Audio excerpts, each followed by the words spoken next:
Gracias a todos ustedes por compartir este rato con nosotros. Para mí es un placer muy grande un año más estar aquí en el Campus FAES y esta vez especial porque comparto mesa con dos extraordinarios amigos, que es Francisco Cabrillo y no menos Javier Fernández Laschetti, que en gran parte es responsable de que yo esté acá hoy día, porque bueno, tenemos ya una historia de invitaciones al Campus FAES y luego también a desempeñarme en la Comunidad de Madrid.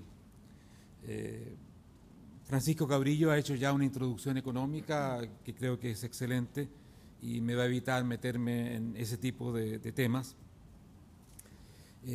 Lo que es evidente para todos es que la crisis actual, nuestra crisis, coincide fundamentalmente con aquellos estados que se han dotado de un gran estado llamado del bienestar.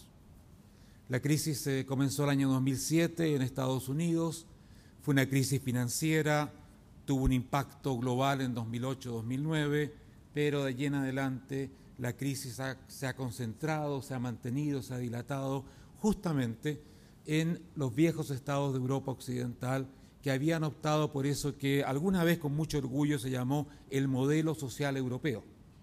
O sea, un modelo de un gran Estado que protegía a su población, que aseguraba el bienestar, que aseguraba, casi como Miguel dijo, vidas felices o la felicidad. Tal vez no se dijo explícitamente así, pero la promesa implícita era esa, de que este Estado es capaz de garantizarnos de la cuna a la tumba un estado de felicidad y sobre todo de seguridad. Yo creo que si alguna promesa fue muy importante, fue la promesa de la seguridad que este Estado garantizaba. Se paga muchísimo impuesto, le entregamos gran parte de nuestra vida laboral y activa al Estado, pero ese Estado nos va a devolver seguridad. Y si algo podemos constatar hoy día es que justamente la promesa de seguridad, porque la de felicidad la podemos dejar un poco aparte, no se ha cumplido. Todo lo contrario.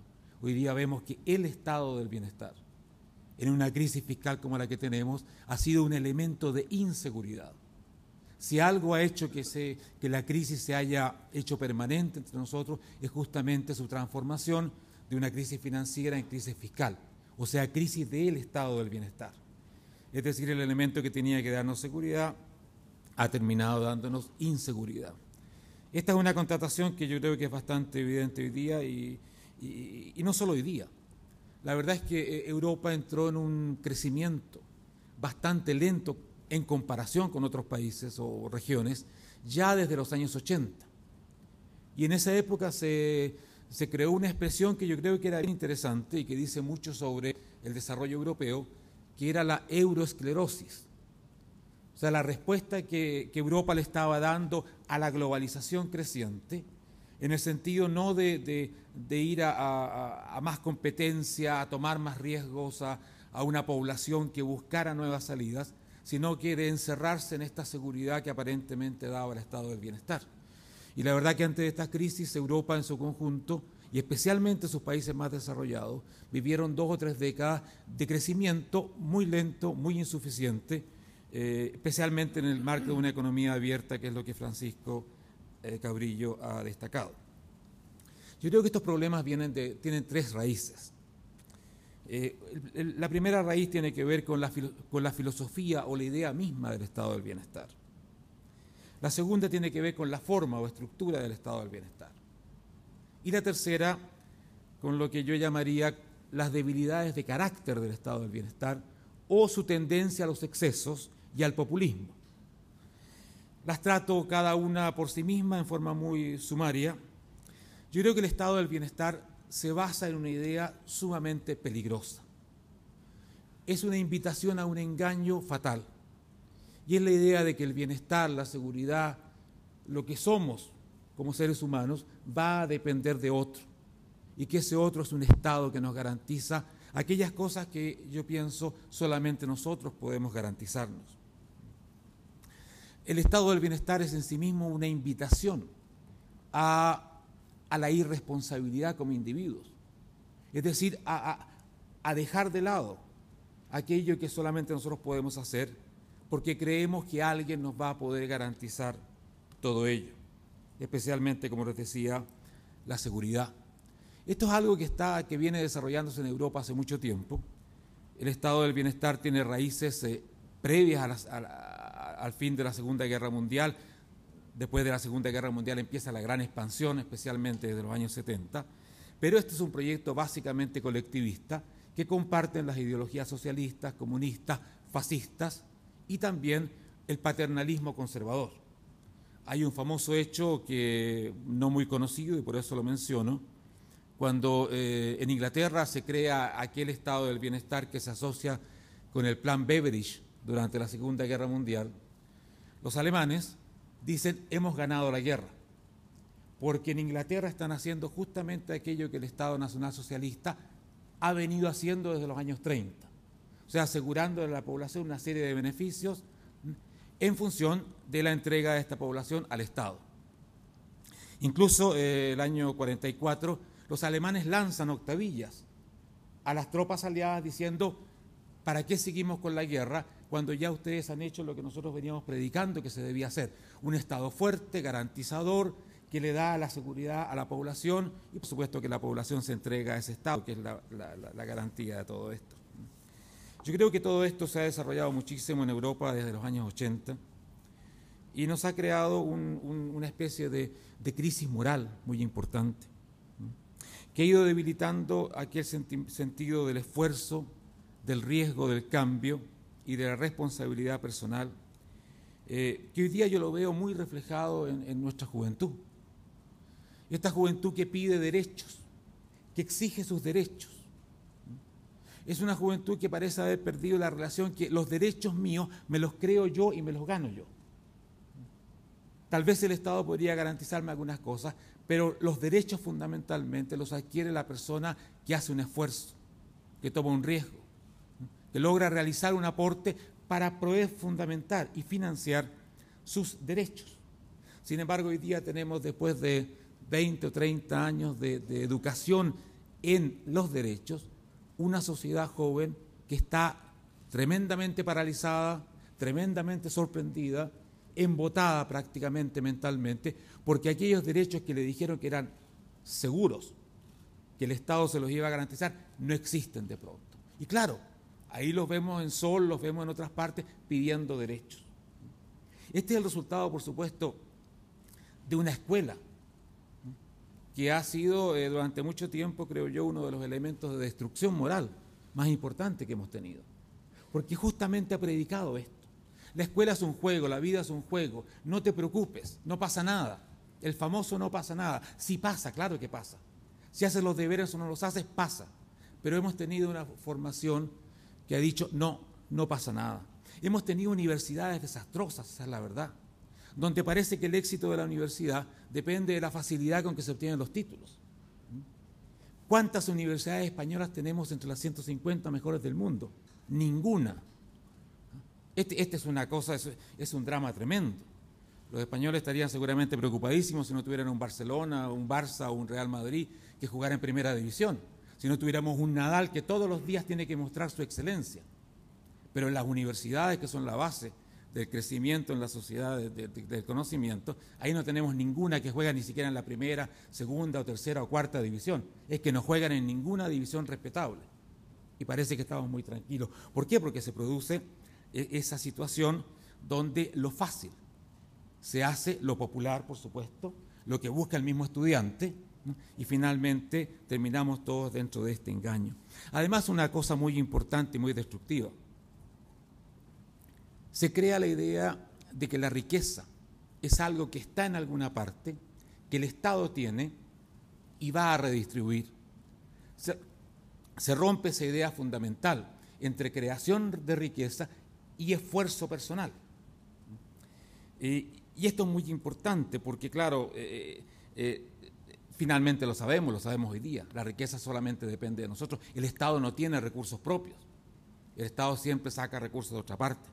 Pero se crea esa idea de la riqueza, se crea la idea del bienestar como un estado adquirido, como un derecho. Eso es lo que nos dicen los jóvenes que protestan, tenemos derecho al bienestar.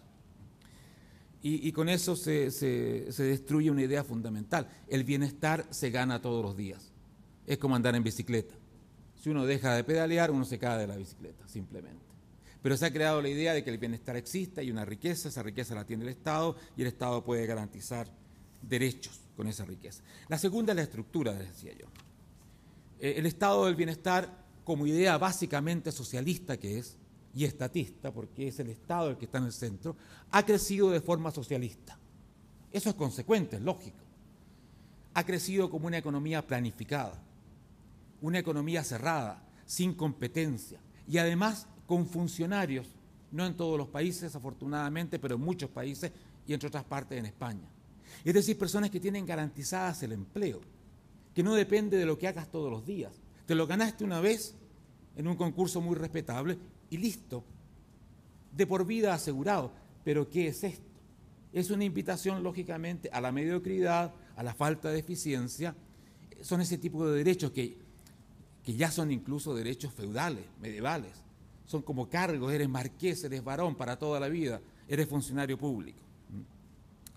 Lógicamente que una economía planificada, cerrada, monopolista y con funcionarios públicos no puede ser una economía eficiente, porque no tenemos ningún mecanismo de presión que nos asegure que haya una eficiencia. Simplemente el productor del servicio no se siente amenazado de ninguna manera por la calidad o la deficiencia de los productos que ofrece. Si la escuela es mala, si el hospital es malo, si la universidad son como son, que no tenemos ninguna entre las 150 mejores, no pasa nada.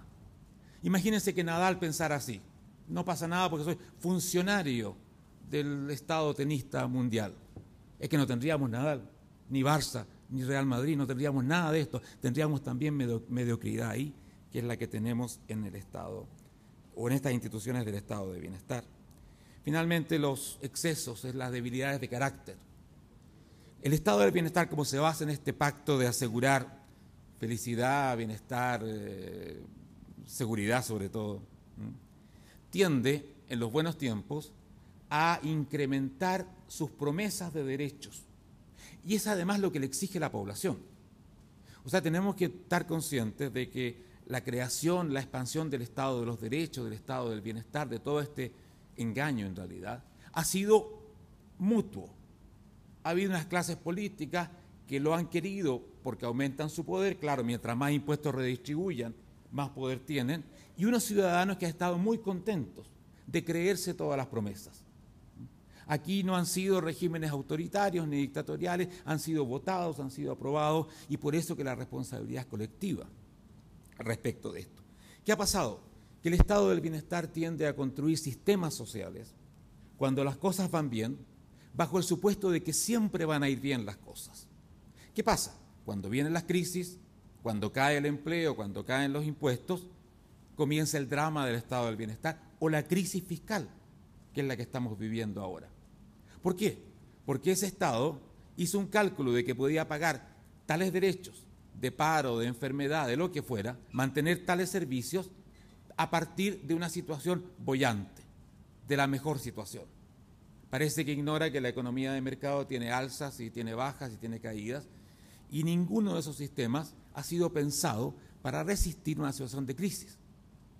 Y esto es increíble. Si yo tengo un sistema de seguridad, debe ser una seguridad para cuando yo tengo problemas, o sea, cuando tenemos una crisis.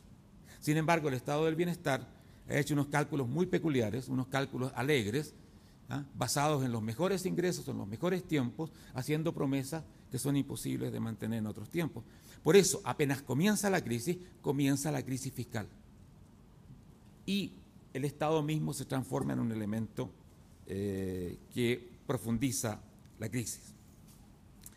Si después, tal vez en las preguntas tendremos tiempo de entrar en el tema, bueno, si esto es lo que tenemos, si tenemos este Estado grande con funcionarios, todas estas promesas que no se cumplen, ¿cómo ahora nos transportamos, nos movemos hacia una situación de más seguridad real para el ciudadano? Y es ahí donde Suecia, donde yo viví mucho tiempo, da algunos ejemplos interesantes de cómo transitar hacia un estado del bienestar por lo menos vulnerable, por lo menos con menos elementos de economía planificada socialista, por lo tanto con más dinamismo. Para concluir, hoy día está de moda, es casi un mantra decir que la solución de nuestra crisis es más Europa. Esto no es cierto. Depende de qué Europa. La solución de nuestra crisis es más libertad, más responsabilidad personal, más trabajo, más innovación.